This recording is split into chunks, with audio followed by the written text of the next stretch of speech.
이 간증을 통해서 꼭 성령께서 역사하시길 간절히 원합니다. 아멘. 우리 같이 기도하고 시작하겠습니다. 아버지 하나님, 가라고 하셔서 왔습니다. 하나님, 이 자리에 섰습니다. 성령께서 지금까지 인도해 주셨던 것처럼 하나님께서 이 자리 하늘문을 여시고 인도하여 주시고 역사하여 주시옵소서. 이 말씀이 우리 마음 가운데 역사되어 증거하는 자나 듣는 자나 모두 다 주님 한 분만 경외하는 시간이 되게 하여 주시옵시며, 부활하신 주님이 우리 가운데 실제되며 주님만 사랑하는 우리들이 되게 하여 주시옵소서. 감사드리며 우리 주 예수 그리스도 이름으로 기도드리옵나이다. 아멘. 네, 저는 헌신 예배라고 해서 좀 더 애착이 있었습니다. 왜냐하면은 저 C채널 간증을 보신 분들도 있으시고 또 제가 좀 늦게 했기 때문에 못 보신 분들도 있으실 수 있겠는데, 저는 사실 모태신앙이었습니다. 전형적인 평범한 모태신앙 중 한 명이었다, 그렇게 생각하시면 될 것 같습니다. 그러다가 고등학교 2학년 때에 집신도 짝이 있다고 어쩌다가 한눈에 저를 보고 반해버린 한 남학생을 만나서 하라는 공부는 안 하고 연애하게 되고 결혼을 하게 되었는데, 그 결혼 생활을 통해서 제 믿음의 실상이 무엇인지 다닥을 보게 되었습니다. 만약 제가 교회형인 형제를 만났더라면 이런 저의 실상은 절대로 알 수가 없었을 겁니다. 남편은 교회에 대해서는 아주 비판적이었고 회사에서는 탁월한 사람이었습니다. 교회 다니겠다, 침례 받겠다 약속을 해서 결혼을 하게 되었고요. 다혈질이었기 때문에 싸움 한번 속 시원히 제대로 해본 적이 없었고, 저는 늘 억울하다는 생각 속에서 살았습니다. 가난한 시댁을 만나서 맞벌이로 살아야 하고 시부모님도 신경을 써야 되는 상황인데, 남편은 새벽에 나가서 새벽에 들어오는 결혼 생활이 끝이 안 보이면서 뭐하러 나를 죽도록 따라다녀서 이렇게 이 가정에 족쇄를 채워가지고 나를 종살이 시키나, 제가 불만이 아주 무릇하게 많았습니다. 그러면서 결혼 2년차 되면서 슬슬 이혼을 생각하게 되었는데, 임신한 상태라 생각을 접곤 했었습니다. 그러면서도 또 주일에는 일찍 차려입고 성가대 봉사하고 주일 1, 2부 예배드리고 또 성가대 연습 있잖아요. 연습하고 치우고 집에 가면은 늦은 오후가 되었습니다. 남편은 푸스스한 까치머리로 교회 와서 아내에게 눈도장 찍고 집에 가서 일주일 동안 못잔 잠자고, 그러면은 아들은 옆에서 또 같이 자고, 저는 다 마치고 집에 가서 이 모습을 보면은 받은 은혜가 다 쏟아지고 화가 다시 치밀어 오르는 생활의 연속이었습니다. 주중 남편은 매일 새벽 2, 3시, 그러면서 제가 언제부터인가 혼자서 집에서 맥주를 마시기 시작했습니다. 아마도 왠지 소주는 독한 술이라는 생각에 시도를 못한 것 같고, 한두 잔 마신 맥주가 마시다 보면 2, 3병도 마실 수 있었습니다. 정신이 몽롱하게 취하는 그런 상태가 기분도 아주 좋고, 답답하고 우울하고 억울한 마음도 없어지고 넉넉하고 이해할 수 있는 마음이 되었습니다. 근데 사실은 제가 정말로 원했던 것은 그런 게 아니고, 아주 술이 꼭지가 돌도록 술을 먹어가지고 필름이 끊겨서 영화의 한 장면처럼 때려엎고 미친 소리도 하고 그러고 싶었는데, 술이 슬슬 올라가지고 이게 좀 심하게 취하는구나 이러면은 목구멍에서 술이 맞춰서 마실 수가 없었어요. 성격이 째째했던 거죠. 그러면서도 그 술로 인해서 죄책감을 많이 시달렸습니다. 제가 모태신앙이라고 했잖아요. 결혼 생활이 이 모양이니까 자식 때문에 제가 고민이 참 많았습니다. 그래서 행복하지 못한 부모 슬라임, 제가 그 생각을 하니까 또 갑자기 묵혀가는 것 같은데, 행복하지 못한 부모 슬라 있는 것보다는 행복한 편모스라가 낫겠다, 이렇게 저 혼자 결론을 짓고 아들을 데리고 이혼을 해야겠다 생각을 하고 죽을 용기를 내서 법원에 가서 서류를 받아왔습니다.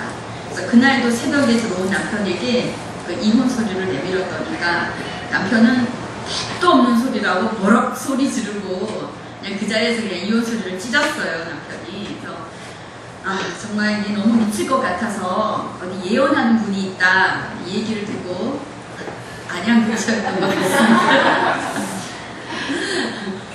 제가 찾아갔었어요. 찾아갔더니 아무 말도 안 했는데 못 헤어진다 이렇게 얘기를 하더라고요. 그래서 정말 정신과 의사는 내 속마음을 알까 이런 생각을 하고 제가 정말 너무 힘들었었어요. 그래서 정신과 상담을 좀 받아볼까 그 생각을 그 당시에 했었습니다. 근데 들어보니까 1시간 상담료가 7만 원이라고 하더라고요. 그래서 좀 헛소리가 났습니다. 그다음에 이제 그렇게 이제 지내고 있었는데 우연히 작은 신우가 둘째 아들 병원에 올 일이 있어서 저희 집에서 숙박을 하게 되었습니다. 그러니까 저는 시댁하고 부담스럽기만 한 별 마음에 좋은 사이도 아니었고 제가 남편이 그 모양이었으니까 그 당시에 그랬는데 둘이서 무슨 얘기를 그렇게 많이 했는지 시계를 보니까 새벽 5시 반이라서 이젠 자요 언니 이렇게 말했는데 그때 작은 신우가 우리 언니가 달라졌어. 춘천에 갔다 오고 이상한 사람이 되었어. 이렇게 이야기를 했습니다. 모태신앙인 저는 뭐 별 특별한 교회에 있겠어. 이렇게 생각을 했지만 그 말이 내내 마음에 남아서 수련회 때 한마음교회를 방문하게 되었습니다. 목사님은 사도행전교회가 목표셨습니다. 제 첫 느낌은 도달할 수 없는 꿈을 꾸는 것 같았어요. 그러면서 서울대를 목표로 하면 연대는 가는 거지. 그래서 이 목사님께서는 이렇게 목표를 높게 잡으시는구나. 이렇게 제 마음대로 생각을 했었습니다. 그래도 멀리서 왔다고 개인 교재를 붙여주셨는데 거기서 에베소서 2장 3절이 마음에 꽂혀버렸습니다. 너무나 충격을 받았습니다. 모태신앙으로 태어나서 이렇게 헤매는 구석은 있었지만 이것은 충만의 문제라고 생각을 했었습니다. 그리고 충만은 왜 이렇게 힘든지 제대로 믿는다는 것은 믿을수록 어려운 것이구나 그렇게 생각을 했었어요. 그런데 그것이 아니고 아이의 기준이 잘못된 것이었어요. 찾으실 수 있으면 함께 찾아서 공독하겠습니다. 에베소서 2장 2절에서 3절 에베소서 2장 2절에서 3절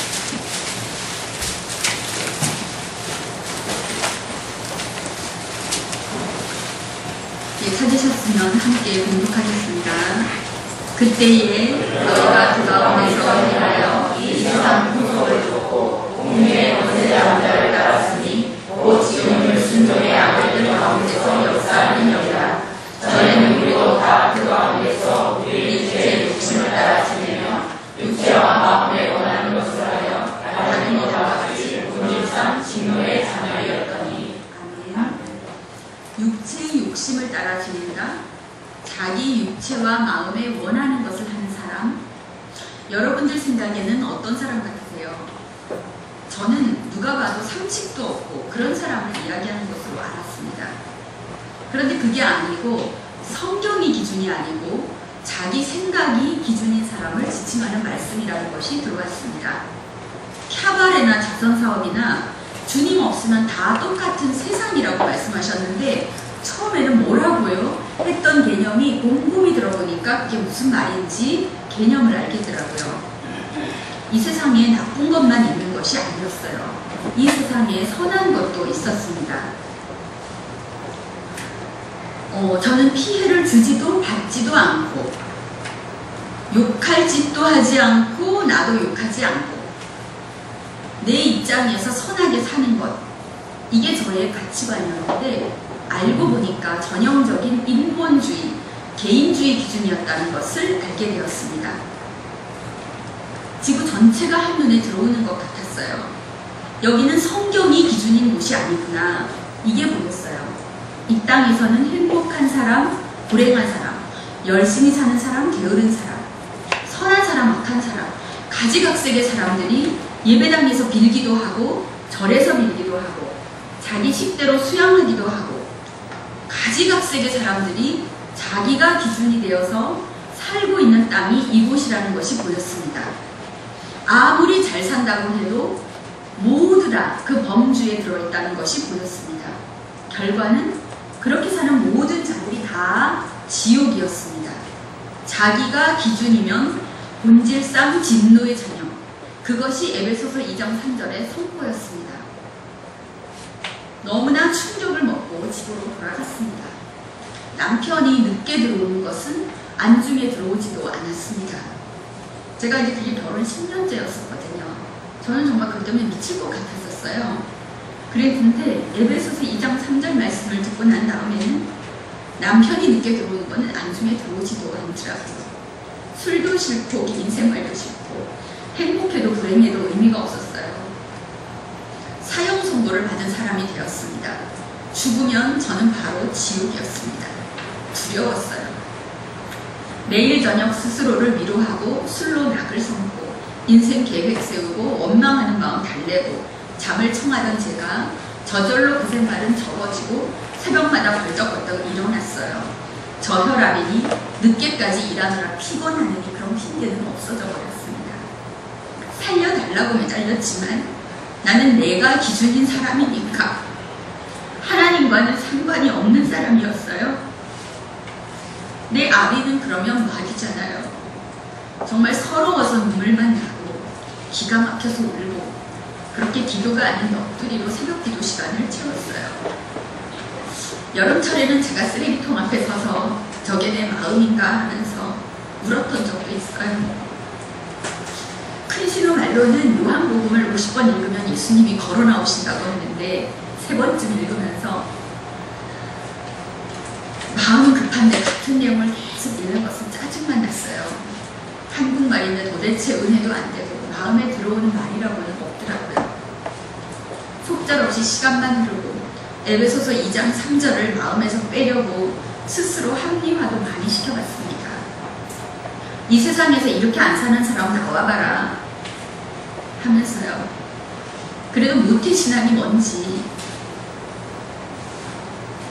그 모양으로 살았지만 성경을 부인할 수는 없었습니다. 그러면서 내가 소경인 줄 알아도 눈을 뜰 수가 없구나. 차라리 소경인 줄 모르고 살았더라면 일생 내가 옳다 하며 남 탓이나 하다가 죽었을 텐데 내 주제를 알았지만 눈을 뜰 방법이 없구나. 절망 또 절망이었습니다. 소경이 별짓을 다 해도 스스로 눈을 뜰 방법은 없었습니다. 그렇게 7개월의 시간이 흐르고 있었는데 한마음교회 교인 중 한 명이 경기도 성남으로 발령이 났나봐요. 큰 신우가 부탁을 했는지 저에게 전화가 왔어요. 얼마나 반가웠는지요. 그때 저희 집이 문정동이었습니다. 춘천 한마음교회 아프겠습니다 하는데 바로 제 마음에서 살았구나 이 생각이 들려왔어요. 이 중에서도 혹시 누군가가 말씀을 그렇게 사모하는 마음이 있다면 하나님께서 분명히 그 사람에게 역사하실 줄 믿습니다. 그 다음에는 제가 먼저 어디세요? 당장 만나요. 그랬더니까 그쪽에서 당황을 했어요. 제가 만나서 울고 불고 하면서 제 얘기를 털어놨어요. 한참 나이가 아래였던 그 자매가 29살이었고 제가 36살이었습니다. 그 자매가 오히려 당황을 하면서 마음을 진정하고 예수님이 누구신지 읽어보자고 했어요.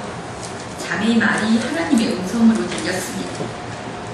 혼자 죽도록 해봤는데 아무것도 잡히지 않았습니다. 저는 내가 기준인 이 상태에서 벗어나려면 열심히 노력하면 되는 것인 줄 알았어요. 제가 기도하고 성경 읽고 노력해서 그 은혜를 얻는 것으로 생각을 했었어요. 그때까지는 그렇게 하면서 기도 응답도 받고 눈물도 흘리고 헌신도 헌금도 하고 그렇게 해왔으니까요. 그렇게 매달리다 보면 은혜라는 것을 주셔서 지금까지 신앙인으로 살았던 것이죠. 비록 모순된 삶이긴 했지만. 그리고 예수님은 당연히 하나님으로 믿었습니다. 예수님도 믿고 성경도 믿는데 어째 그렇게도 못나고 실망스러운 내 삶과 내 마음, 교회 안에서는 분명히 은혜를 받는데 말입니다. 믿음의 길은 정말 멀고 멀구나. 충만이 떨어지면 천하전서 없구나. 그렇게 생각을 했습니다. 그런데 하나님께서 인간들을 위해 인류를 구원하시기 위해 제시한 방법은 그런 방법이 아니었어요. 내가 노력하는 것이 아니고 그분이 찾아오시는 것이었습니다. 아멘. 하나님께서 아들을 이 땅에 사람으로 보내주시는데 그 사람이 바로 하나님이라는 증거를 주셔서 모든 사람이 믿을 수 있도록 해주시겠다는 것이었습니다. 그러면 나는 하나님의 방법에 집중해야 하는 것이었어요.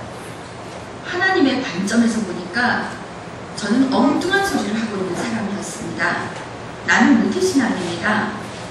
나는 기도의 체험이 있습니다. 방언 받았습니다. 십자가의 은혜가 강같이 믿습니다. 11조를 했습니다. 헌신했습니다. 이런 얘기를 하고 있었습니다. 하나님이 제시한 방법으로 믿었는가? 하나님께서는 이것을 묻고 계시는 것이었어요. 이것이 사도행전의 복음이었습니다. 그런데 나는 예수님이 누구신지 알게 해주셨다는 증거에는 관심이 없고 모태신앙인이란 이름으로 이미 성경을 믿고 들어가는 것이 문제였다는 것을 알게 되었습니다. 증거를 통해서만 보이지 않는 성경이 열어진다는 것인데 나는 증거가 나에게 실제가 되지 않아도 이미 성경이 믿어진 것이죠. 굳이 증거를 확증하지 않아도 성경이 믿어진 것은 하나님의 은혜라고 생각했었습니다. 그런데 성령으로 성경이 믿어진 내 신앙은 그야말로 교회 안에서와 성경 안에 내 믿음도 갇혀 있었습니다. 바울은 감옥에서도 찬양하는 믿음이었는데 나는 방 안에 앉아서도 찬양할 수가 없는 믿음이었습니다.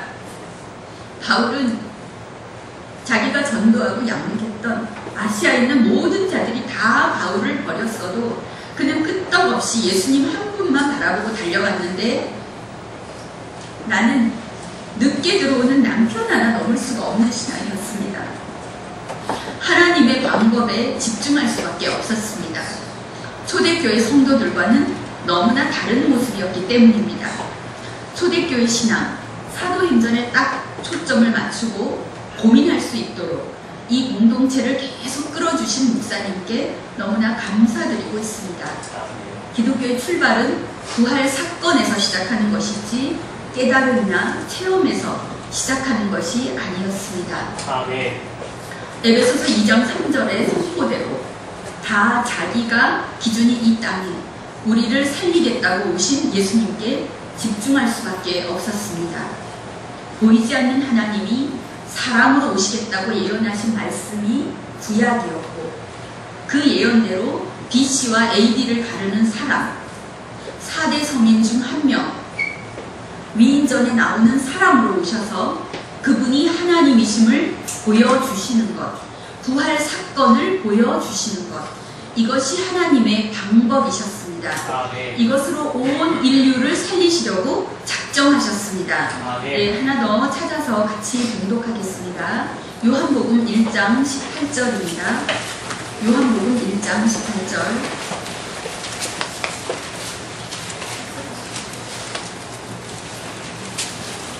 한 목소리로 같이 봉독하겠습니다. 본래 하나님을 본 사람이 없되 아버지 품속에 있는 공생하신 하나님이 나타내셨느니라. 아멘. 하나님이 보이지 않는 영으로 오시면 이분을 알아볼 수가 없습니다. 그래서 오랜 기간을 사람으로 오시겠다고 예언하시고 그 예언대로 이 땅에 사람으로 오신 것입니다. 그분이 바로 예수님입니다. 예수님이 누구신지 알 수 없으면 이 지구에서 하나님을 만날 방법이 없습니다. 아멘. 살아는 예수, 이분이 하나님이심을 증명하는 부활. 70, 80밖에 살지 못하는 인생들에게 영원한 몸을 보여주시는 것, 요나의 표적 밖에는 없었습니다. 아멘. 그런데 저는 다 아는 부활, 지식의 부활, 나는 부활 믿어요. 이렇게 생각했었는데 그게 아니었습니다. 부활이 실제 사건인지 정말로 일어난 사건인지 어떻게 이 사람들이 목수의 아들인 그 청년 예수를 하나님으로 믿을 수 있었는지 그것에 대해서 사실 접근도 고민조차도 안 해본 저였다는 것을 알게 되었습니다. 덮어놓고 예수를 하나님으로 믿었습니다. 확인해 본 적도 없었던 사건이었어요. 예수 하면 인자하신 하나님으로 그냥 믿어져 있었습니다. 같이 3년을 동고동락했던 제자들도 부활하셔서 문이 닫히는 곳에 찾아오셨을 때에 귀신인 것 아닌가 너무나 놀라고 무서워서 믿을 수가 없었다고 적혀 있는데도 말입니다. 기적과 이적을 보고 대단한 줄 알고 따랐는데 예수님이 로마 군병에게 잡혀갑니다. 하나님이 사람에게 잡혀갑니까? 채찍질과 조롱을 당하고 나무 십자가에 매달아 죽입니다. 그리고 죽은 시체를 무덤에 넣었는데 사흘이 지나고 두려워 떨고 있는 그들이 있는 곳에 시공을 초월한 그러나 만질 수 있는 몸으로 찾아오셨습니다. 부활은 다 자기가 주인인 이 땅에서 예수님이 진짜 온 우주 만물의 주인이요 창조주요 하나님이라는 유일한 증거였습니다. 그 증거 앞에 도마도 야고보도 게바도 바울도 굴복되었던 것입니다. 저는 다혈질인 남편에게 찍힌 피해자인 줄 알았습니다. 할 말도 못하고 사는 삶이 억울하고 분했습니다. 그런데 알고 보니 저는 모태신앙이란 이름 때문에 겉으로는 드러내지 못하고 남편에게는 무서워서 대들지는 못해도 마음속으로 원망하고 저주하고 나는 참고 살아 하면서 내 의를 쌓는 너무나 악독한 사람이었습니다. 회칠한 무덤, 바리새인, 그것이 바로 저였습니다. 마음으로 밥상을 엎은 것이나 진짜 밥상을 엎은 것이나 똑같다고 말씀하셨는데 영이신 주님의 눈으로 보니까 그 말씀이 맞았습니다. 주님의 눈으로 보니까 나는 너무나 가증한 사람이었습니다. 죄가 저는 다 마음 안에 죄가 마음 안에 있었습니다. 저는 술을 마시는 게 죄라고 생각했었는데 죄송합니다.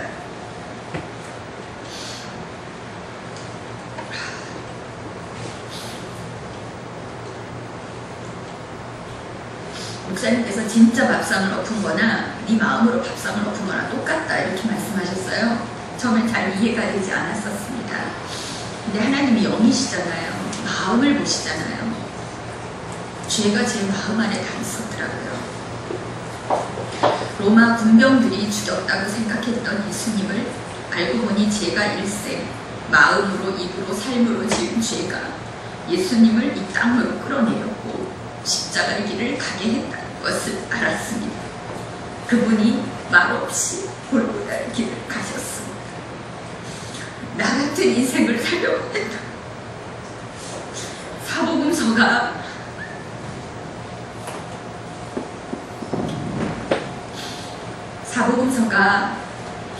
나 같은 인간을 살리겠다고 하나님이 저렇게 몸부림치고 다니시는 거구나 그게 보였습니다.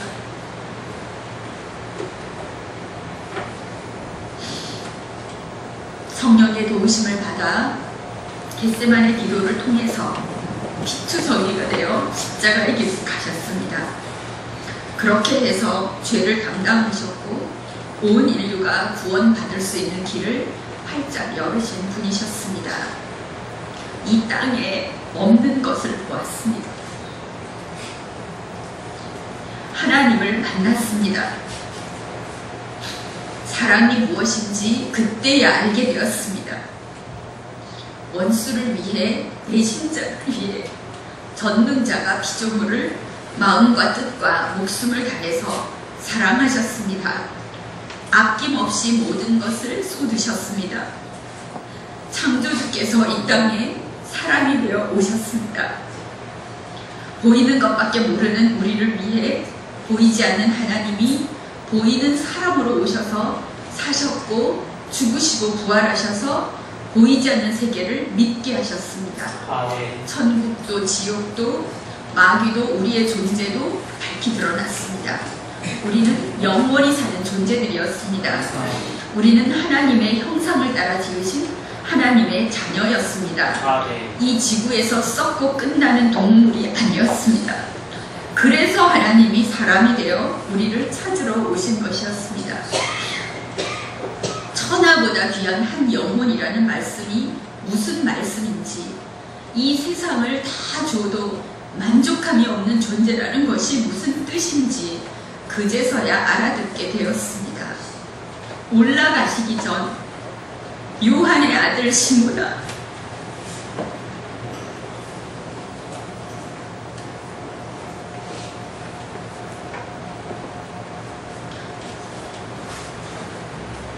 너가 나를 사랑하느냐?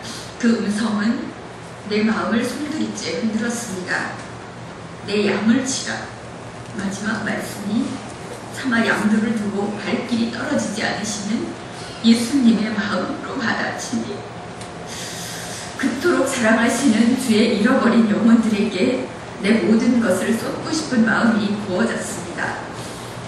저는 사실 사람을 별로 안 좋아했었어요. 그래서 제가 동물을 좋아했습니다. 사람은 변하는 거고 제 마음도 변하고, 아까 말씀드렸지만 그런 가치관 속에 살았기 때문에 말씀을 들었지만 정답을 표시는 할 수 있었지만 그렇게 살고 싶은 마음이 없었습니다.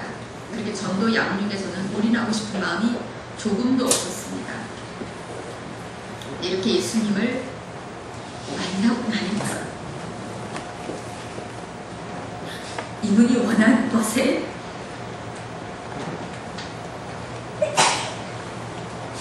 내 생명을 드리고 싶은 마음이 부어졌습니다. 아들을 내 마음으로 양육한 것이 너무나 마음에 걸렸습니다. 초등학교 3학년인 아들에게 엄마가 말씀을 기준으로 삼지 않고 내 마음대로 너를 길러서 너무 미안하다고 용서를 구했습니다. 부모가 본이 되지 않는 삶을 살았으니 나도 내 마음대로 살겠다고 선언한다면 내가 할 말은 없지만, 엄마는 예수님을 몰라서 그렇게 살았으니까 아들은 엄마를 본삼지 말고 예수님의 말씀대로 살자고 권면을 했습니다. 남편이 새벽에 들어오는 것이 참 감사했어요. 성경을 더 읽을 수 있었기 때문입니다. 항상 술이 떡이 되어 들어오는 남편에게 성경을 읽어주곤 했습니다. 그 당시 이제 시아버님께서 위암수술로 서울의 병원에 계셨는데 그동안 진심 어린 마음으로 섬겨드린 적이 없고 형식적인 며느리 보기만 하던 것이 되었습니다. 그래서 병실로 일찍 찾아가서 보청기를 끼고 계시는 아버님께 큰 목소리로 성경도 읽어드리고 시중도 들어드렸더니 다른 환자들도 나도 말씀 좀 읽어주고 기도해달라고 부탁을 하셔서 병실 전체는 복음에 푹 빠지는 분위기가 되었습니다. 아버님은 72세에 예수님을 영접하셨고 애지중지하셨던 제사를 끊고 예수님만 섬기시며 장수의 복을 누리고 계십니다. 지금 89세이십니다. 전통 유교 사상이 깊으시고 절약 정신이 대단하셨던 친정 아버지께서도 예수님을 믿고 변화를 받으셔서 교회에 그렇게도 뭘 내놓고 싶어 하셨어요. 딱히 저는 효녀라고 할 수 없었는데 천국으로 인도하는 것이 일생에 가장 잘한 일이라고 생각합니다. 저에게 복음을 주었던 그 자매에게 집을 오픈해서, 자매가 안산에 동생 집이 있었고 학교는 성남에 있었기 때문에 너무 멀었어요. 그래서 저희 집이 문정동이었기 때문에 저희 집에 와서 있으라고 제가 얘기를 했습니다. 그래서 방이 저희가 2칸짜리 13평이었었는데 방 한 칸에는 우리 식구 3명이 살고, 그 아들방은 자매가 춘천으로 갈 때까지 몇 개월 동안 거기 와서 살으라고 했어요. 그리고 저희 가정은 예배처가 되었습니다. 저보다 일주일 전에 복음에 연결된, 지금 이제 최경훈 형제의 와이프예요. 진월출. 예, 저보다 일주일 전에 연결이 됐었거든요. 허은미를 통해서 다 C채널 나왔기 때문에 혹시 아실 수도 있고. 예, 일주일 전에 복음에 연결된 그 자매를 찾아가서 너무나 안타까운 마음에 복음을 주게 되었고, 그렇게 하다 보니까 월출이 한 명 보고 제가 갔었는데 난모임이 형성이 되었습니다. 얼마 안 되어서 아이들을 데리고 오는 주부가 7, 8명이 되는 주부 모임이 되니까 아이들이 가지고 노는 그 500원짜리 마이크, 그 마이크를 대고 예배를 인도해야 했습니다. 애들이 울고 뛰고 정신이 없죠. 그러니까 외치시는 예수님의 심정이 무엇인지 알게 하시는 시간이었습니다. 밤 모임은 저희 집에서 머물고 있었던 교사 자매가 인도하게 되었는데 복음을 듣고자 많은 영혼들이 찾아와서 13평 거실이라고 해봐야 뭐 얼마나겠어요. 방 두 칸 빼고 부엌 빼고 나니까 뭐 그렇죠. 20명이 넘는 숫자들이 폭에 앉기도 하고 신발이 넘쳐서 놓을 곳이 없기도 했습니다. 아이들을 데리고 오는 주부들이 있다가 보니까 우리 아들은 그 애들을 돌봐야 하는 시간이 되었습니다. 개인주의 성향으로 살던 제가 20명이 넘는 식구들의 감자탕을 끓이면서 어떻게 내가 이렇게 변했을까 감이 옆에서 울기도 하고 음식할 줄 아는 게 별로 없으니까 간단한 짝퉁 월남쌈을 몇 줄을 해주기도 했었습니다. 서울 서쪽에서 회사를 다니는 한 자매는 예배처인 저희 집에 도착하면은 마침 기도를 하는 시간이 되었는데 그렇게 해서라도 얼굴을 보고 말씀을 드리려고 사모해서 한달이면 2시간의 거리를 서둘러 오고는 했습니다. 성령의 역사하심으로 눈물의 기도와 뜨거운 말씀을 나누는 시간, 간단한 음식 준비는 모인 지체들로 하여금 우리도 언니처럼 집을 오픈하고 예배를 인도하고픈 마음을 넘치게 하셔서 소원대로 세워가셨습니다. 반면 남편은 성공에 대한 열망이 하늘을 찔렀고 13평 아파트를 팔고 직장을 그만두고 퇴직금을 투자해서 IMF 때인데 4명이 동업으로 광고회사를 차렸어요. 누가 봐도 망하는 길로 들어선 것이죠. 봉급도 제때 가져다 줄 수 없는 환경이 되었고 가난한 저희 딱 결혼식만 올려줬었거든요. 그리고 모든 게 다 빚이었습니다. 가난한 시댁에서 받은 얼마 안 되는 폐물을 팔아야 하는 지경에까지 이르렀습니다. 그러나 한 번도 밥을 굶은 적은 없었고 복음을 듣고자 모인 우리 가운데 계속 역사하심은 이어졌고 먼저를 붙들고 따라갔더니 시간이 흘러 모든 것이 합력하여 남편의 사업도 공동체를 위해 살게 하시는 선이 되게 하셨습니다. 아멘. 그래서 그 당시에 이제 이렇게 다 없어졌잖아요. 모든 게 13평 아파트가 다 팔아버렸으니까. 그래서 하나님께서 영혼들이 이렇게 많은데, 그래서 이제 우리가 이제 밖에 나가서 아마 이 말씀을 들어야 되나 보다 이렇게 생각을 했었는데, 네, 그런 적도 없었고 밥을 굶은 적도 없었습니다. 친구들, 지인들에게도 복음을 전했는데 그 당시 저는 서울 동쪽에 있었는데 서쪽 끝 일산에 있는 친구가 복음에 관심을 보였어요. 처음에는 아이고 하필이면 이런 생각이 들었는데 왕복 5시간이 되는 그곳을 다니면서 어떻게 예수님은 하늘나라를 버리고 멀고먼 이 땅에 오셨을까? 그 마음이 부어져서 지하철과 버스 안에서 눈물로 성경을 보던 기억도 선합니다. 복음을 받고 그들도 변하게 되고 각 사람이 세워지니까 복음의 일꾼이 되어갔고 그들도 저와 똑같이 그렇게 인도받으면서 지구가 만들어져 갔습니다. 토요일만 되면 함께 모여서 춘천행 기차를 탔습니다. 저희들에게는 천국 열차가 따로 없었습니다. 불비들처럼 엮여서 다닌다고 보는 지체들도 감격해하곤 했었습니다. 함께 공동체 말씀으로 교제하며 시간 가는 줄 모르고 1박 2일 예배를 다녔더니 모두 다 동역자들로 자라났습니다.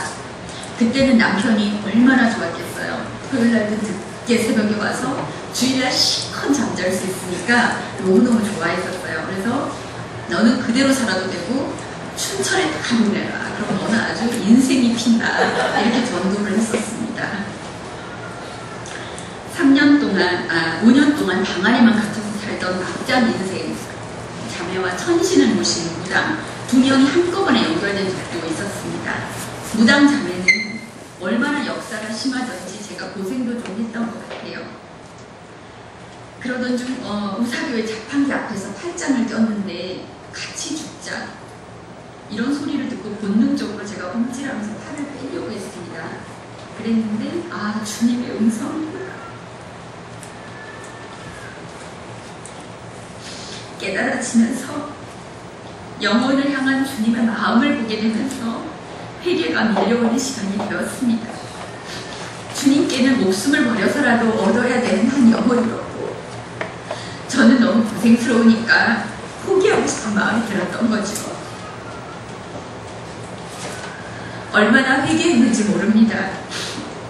무당자매는 이미 유튜브로 보시면 아시겠지만 복음의 간증자로 살고 있습니다. 막장 인생을 살았던 한 자매는 마음이 철벽 같았어요. 남편 스킨도 마시고 옥시크림도 마시고 자살 시도도 참 많이 했던 자매입니다. 자기를 생각하는지 사랑하는지는 동물도 알고 애들도 알잖아요. 속일 수 없잖아요. 그런데 참으로 쉬운 마음의 교류가 그 자매와는 어려웠습니다. 어릴 때부터 부모 없이 언니에게 맞고 자란 자매여서 사람의 마음을 모르는 자매였어요. 마음을 모르니까 말하는 것마다 오해가 되고 풀 길이 없었어요. 그래서 좀 핍박을 조금 받았었는데 핍박자였던 이 자매가 굴복되자마자 얼마나 말씀과 기도에 몰두가 되던지 기도하면서 치유역사도 일어나고 방언도 받는 모습을 보면서 나중된 자 먼저 된다는 것이 무슨 말인지 확실히 고해되었습니다. 지금은 누구보다도 상대의 마음을 아는 충성된 종이 되어서 주를 위해 공동체를 위해 생명을 드리고 있습니다. 영어 학원에서 만난 한 자매는 항상 인생이 불만이 가득이었어요. 몸은 안 아픈 곳이 없어서 이렇게 가만히 몸을 가지고 대화를 한 적이 거의 없었어요. 늘 자살을 생각하고 살았는데 외국에 나가서 죽으려고 영어 학원에 왔었다고 나중에 실토하더라고요. 술에 만취해가지고 아마 아무도 모르는 곳에 가서 죽으려고 왔었나 봐요.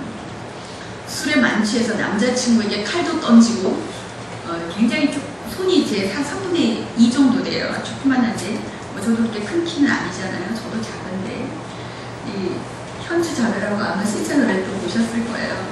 그 공중전화 두꺼운 유리박스를 그 조그만 손으로 그 두꺼운 유리박스를 부셨다고 그러더라고요. 경찰에 잡혀갔었다고. 너무 안 됐어서 교회를 가자 그래서 같이 데리고 다녔는데 저를 많이 의지하고 좋아했어요. 항상 외로워해서 명절에도 혼자 둘 수가 없어서 같이 데리고 시댁에도 같이 갔었어요. 그 당시 저희 시댁이 14평, 저희가 어떻게 13평, 14평 다 이러네요. 그렇게 살았었는데 얘를 그냥 데리고 갔어요. 혼자 놔둘 수가 없어서 데리고 갔더니 인사도 안 하고 시아버지 방에 들어가서 시아버지 이불을 여기까지 뒤집어 쓰고 잤어요. 어머니께서 야 저 처녀가 누구냐 이렇게 물으셔가지고 참 대답하기가 난감하더라고요. 그랬던 기억도 있습니다. 같이 데리고 그 기차를 타고 교회를 다녔었는데 그 기차에서 뛰어내리고 싶다고 호소하던 데가 참 많았어요. 감정 기복이 하늘 땅을 왔다 갔다 했어요. 그렇게 하면서 이제 교회를 다녔었는데 토요 찬양 예배 같은 마치고 저희가 이제 기도를 많이 했었는데 우산교에 있을 때 그 기도 시간에 하나님께서 군대 이런 소리를 이 자매가 들은 거예요. 군대가 뭐지? 교회 안 다니던 자매니까 이게 그 몸에 군대 귀신이 들어와 있었던 거죠. 얘 몸을 이제 막 누르고 있었던 거예요. 뭐 어깨도 얼마 안 아픈 데 없어서 맨날 이게 무슨 스트레칭 왜 이렇게 정신이 없냐 현주야 좀 이렇게 가만히 앉아서 좀 얘기를 좀 하자. 언니 나는 못 앉아 있어 이렇게 얘기해보니까 그게 눌려가지고 그랬던 거예요. 근데 군대 하면서 이 몸에 그 누르고 있던 그런 것들이 이렇게 구름이 거치듯이 이렇게 다 거쳤다고 해요. 다 거치면서 하나님께서 그 군대 귀신을 쫓아주신 거예요. 쫓아주시면서 마음에 이제 원수가 있었는데 그 원수 맺은 마음까지 다 이렇게 기도할 마음으로 마음이 바뀌고 뭐 잤는 줄 알았더니 그러니까 2시간 기도를 그렇게 했더라고요. 그때 2시간 기도를 하면서 성령께서 이렇게 놀랍게 역사를 해주시고 난 다음에 얘가 바뀐 거예요. 바뀌어서 사람을 보면은 뭐 이 사람이 뭐 뚱뚱하니 키가 크네 작네 뭐 이게 최고네 맨날 이러더니 얘가 이게 맨날 말이 안 통하면 이게 최고래요. 그러더니 얘가 그러면서도 이제 이렇게 저를 많이 의지하고 좋아하고 그러니까 항상 따라다녔어요. 따라다녔는데 사람을 보면 영생 영벌 이거밖에 안 보인다고. 저 사람이 예수를 믿으면 저 안에 예수가 들어갔으면 영생이고 예수가 안 들어가 있으면 영벌이다. 이거밖에 안 보이고 그렇게 이게 마음이 그 영혼에 대한 마음이 막 버거지더라고요. 너무 많이 놀랬습니다. 지금은 오직 교회를 위해서 몸이 부서져가 살고 있습니다. 신앙생활은 특심인데 그 모범적이고 다혈질적인 성격 때문에 자식과도 늘 부딪히고 대인관계도 안 되고 그랬던 자매가 성격도 복음으로 고쳐지고 지금은 복음을 사수하기 위해서 어떤 시민단체에 아주 좀 열렬히 뛰고 있습니다. 똥꼬집을 피웠다 그러면 무슨 말도 안 듣는 자매, 그 자매가 또 있었는데 다 이제 시채널 나오죠. 근데 여기도 지금 공동체를 위해서 전 인격을 들고 있습니다. 아주 깊은 우울증 때문에 너무나 고생했던 자매도 있었고 속 썩이는 남편 때문에 어디에도 말하지 못하고 너무나 힘들었던 자매도 있었고, 그리고 또 무슨 폭행 뭐 이런 거 있잖아요. 참 이게 자매들을 만나다 보니까 아픈 사연들도 많이 듣게 되더라고요. 우리가 말할 수가 없고 이런 사연들도 많이 접하게 되었습니다. 네, 그런 어떤 폭행들을 만나고 뭐 누구에게 오픈하겠어요? 네, 그 결혼하지 않은 아가씨들 이런 자매들도 있었습니다. 네, 그런 마음의 병을 앓던 자매도 있었고 신학을 하고도 자살을 꿈꾸던 자매도 있었고 여러 가지 자매들이 정말 이루다 말할 수 없는 인물들이 있습니다. 근데 지금은 다들 복음의 일꾼이 되어서 각 지역을 담당하고 있습니다. 캐나다로 건너가서 지부를 세운 자매도 있습니다. 어느 여름 수련회에 하나님께서 감당하기 벅찬 큰 기도를 부어주셨어요. 그러니까 이제 하나님께서 이렇게 세우시고 이제는 더 넓은 곳으로 가라는 하나님의 사인인가 보다. 그렇게 제가 마음에 받아지더라고요. 2006년 일입니다. 더 넓은 곳으로 가라는 하나님의 사인으로 받아져서 아들을 유학 보내게 되었습니다. 형님 집에서 머물게 되었는데 형님이 복음을 받게 되면서 많은 충성된 영혼들을 붙여주셨습니다. 교제를 통해서 성령의 역사로 예수님을 각 인격이 부딪히고 만나게 되면서 안에 있는 속 얘기, 깊은 얘기들이 나오기 시작하고 헤어지기 싫어하고 각자 집을 오픈하고 더 교제하고 싶어하고 그런 역사들이 계속 이어졌습니다. 4개월 동안 있으면서 밤낮 없이 복음을 증거했고 복음을 들으시면서 이제 너무 고마워서 하루라도 몇 시간이라도 어디 좀 가자 이러시는 게 제가 제일 난처했습니다. 그럼 제가 이렇게 복음을 알기 전에 어림도 없죠. 놀러 가자 그러면 그냥 맨발로 뛰어나갔을 텐데 이게 이제 이 사람들을 세워야 하잖아요. 그러니까 그 마음이 너무 간절하니까 어디 놀러 가자 그러면 제일 제가 거절하는 게 안타까웠습니다.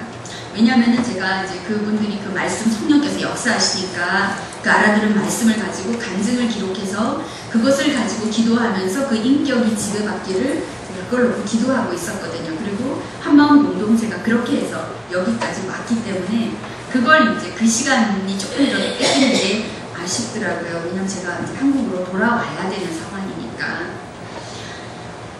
그렇게 미국 지부가 세워졌습니다.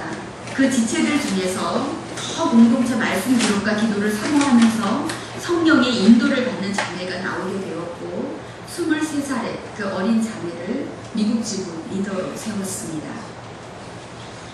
그리고 그 자매와 그들도 저와 똑같이 그렇게 복음으로 영혼들을 만나면서 백인, 스페니쉬, 러시아 리더들까지 연결되게 하셨습니다. 멕시코 산골 콩쿠초 마을에서도 복음으로 같은 굴복의 역사가 일어났습니다. 부활하신 주께 굴복되면 하나같이 똑같은 사명자의 고백이 마음 중심에서 나옵니다. 민족과 인종의 장벽을 넘어서 번져가는 복음의 능력을 보고 있습니다. 3년 전 생각지 못하던 병을 얻게 되었어요. 만성 골수성 백혈병이라는 진단이 났습니다. 죽음 앞에 세워주셨어요. 남김없이 인생을 정리하라는 사인으로 받습니다. 처음에는 그냥 바로 가는 줄 알고 사실 너무나 기뻤습니다. 근데 애녹이 된 줄 알고 착각을 했었어요. 근데 이 만성 백혈병은 그게 아니더라고요. 평생 사는 날 동안 짊어지고 가야 하는 불치병이라고 합니다. 의학적으로는. 인생을 돌아보니 그동안의 은혜가 말할 수 없이 감격이 되고 감사가 되더군요. 예수를 만나지 못했더라면 어찌될 뻔했으며 예수를 만난 지난 삶이 주마등처럼 지나갔습니다. 부족하지만 이렇게 살게 하신 주님의 은혜에 감사만 나왔습니다. 아멘. 공동체의 기도와 남편의 사랑으로 의사 선생님도 놀랄 만큼 수치는 좋습니다. 늘 죽음 앞의 삶이 실제가 되게 하셔서 어느 목사님께서 말씀하셨듯이 가장 깨어있을 수밖에 없는 복된 자리라는 생각이 듭니다. 주님 옆으로 초대하신 거더라고요. 제일 좋은 자리를 사모해라. 네가 그 부활의 영광체가 있잖아요. 제일 좋은 영광을 사모하라. 그렇게 하나님께서 초대하신 자리라는 것을 기도하면서 이렇게 부족한 사람인데 알게 하셨습니다. 백혈병 덕분에 새로운 산지인 환우들도 얻었고요. 89년생, 92년생 자매 둘을 데리고 시작한 작은 교회가 우리 아들이 90년생이에요. 그래서 92년생을 만났을 때 아이고 얘랑 나랑 교통이 될까? 얘가 엄마는 한 명도 충분하잖아요. 엄마가 둘이 되는 건 골치 아프죠. 잔소리꾼이니까. 근데 얘가 과연 나랑 될까? 교제가 그랬는데 복음으로 교제하는 건 전혀 나이와 상관이 없었습니다. 자매 둘을 데리고 시작한 작은 교회가 지금은 서울지구 청년들의 큰 모임이 되었습니다. 이혼한 부모의 아픔으로 인해서 자살을 생각하던 자매를 일으킨 복음. 그리고 요즘은 이게 자매들이 아가씨들이 왜 날씬해지려 보고 토하는 거 있잖아요. 네, 살찔까봐 그걸 폭식증이라고 하더라고요. 그래서 그 폭식증으로 인해서 아주 고통을 받던 자매가 있었어요. 그 자매의 폭식증이 떠나가게 하고 또 이제 한 자매는 아주 키도 크고 예쁘고 얘기 다 하려면 너무 긴데 그 자매는 이제 분이 너무 많아가지고 분이 항상 끌어가지고 컨트롤이 안 되는 자매였어요. 근데 그 분이 떠나가게 하는 거 여러 가지 그 자매들이 있었지만 그 능력의 부분으로 지금은 공동체 허리 역할을 감당하고 있습니다. 굴복되던 날부터 시작해서 캠퍼스에 나가게 했어요. 가서 복음을 증거해라. 나가서 복음을 전하더니 매일매일 같이 모여서 지내면서 이걸 했습니다. 얘네들이. 지금은 신한대, 서울여대, 숙명대, 대광고, 경민고 등 많은 학생들을 살리고 교목님들, 선교사님들, 교수님들께 많은 칭찬과 사랑을 받고 있습니다. 걔네들은 지금 다 일꾼으로 이미 다 세워졌습니다. 지금은 그러면 오직 주만이 간증을 보시고 연결되신 분들 그리고 새로운 분들과 복음으로 씨름하며 이분들도 고백이 터져나오고 있습니다. 하나뿐인 아들의 의료사고로 세상이 무너지는 아픔 속에서 일어나게 하는 복음. 풍족한 집안의 딸로 태어나서 시댁 식구들까지도 다 쥐락펴락하던 자매를 섬기는 자매가 되게 한 복음. 40년에 대단했던 신앙이 껍데기였다고 부르짖으며 굴복하게 하는 복음. 니고데모여 눈먼 인도자였다고 절규하게 하는 복음. 그 복음의 능력으로 매주 작은 교회는 웃음이 있고 눈물이 있고 풍성함이 그칠 줄을 모릅니다. 이미 이분들도 영혼들을 만나며 열매를 맺고 있습니다. 사명자는 사명이 닿을 때까지는 죽지 않는다고 목사님께서 늘 말씀하셨습니다. 그리고 믿음의 선진들은 가는 날까지도 알게 하셨고 천성 가는 그 길 기쁘고 담대하게 주께로 가게 하셨습니다. 저는 사나 죽으나 주님의 것입니다. 아무것도 아닌 피조물의 이 고백을 들으시려고 하늘 영광 버리시고 이 땅에 사람으로 오셔서 내 대신 죽으시고 부활하신 예수님. 저도 예수님을 온 마음 다해 사랑합니다. 남은 인생 주와 함께 공동체와 함께 끝까지 달리려 합니다. 충성된 증인이 되어 땅끝까지 부활을 증거하는 사명자로 달려갈 것입니다. 제 기준 안에 갇혀서 남편을 원망하고 술로 인생의 낙을 삼고 살던 수악하고 별 볼 일 없는 한 인생을 복음을 만나 이토록 존귀한 사명자의 삶으로 인도하신 하나님께 다시 한번 감사와 영광을 돌려드립니다. 모이신 이 자리 주님 축복하셔서 참석한 모든 분들 꼭 부활하신 주님을 만나 굴복하여 초대교회 공동체와 같이 생명을 들여 달려가는 놀라운 공동체가 되길 소망합니다. 감사합니다.